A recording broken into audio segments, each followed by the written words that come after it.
plus de 70 000 personnes sur un groupe Telegram s'échangeaient des conseils pour violer ou agresser sexuellement leurs victimes.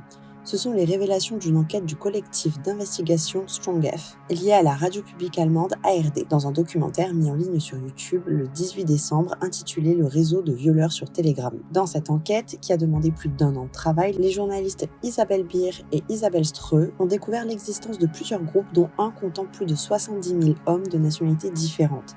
Ils y échangeaient des conseils sur la soumission chimique dans le but d'agresser sexuellement ou de violer leurs victimes.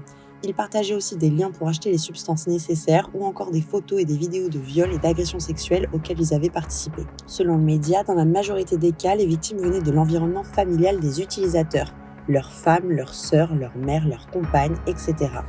Interrogé dans le cadre de cette enquête, Telegram a assuré que des mesures allaient être prises à l'encontre des utilisateurs impliqués dans cette discussion.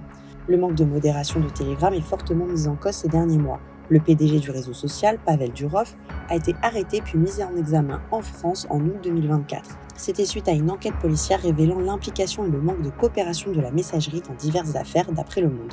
Une sordide affaire qui met encore en avant le problème de la soumission chimique, alors que le 19 décembre 2024 marquait la fin du procès des viols de Mazan.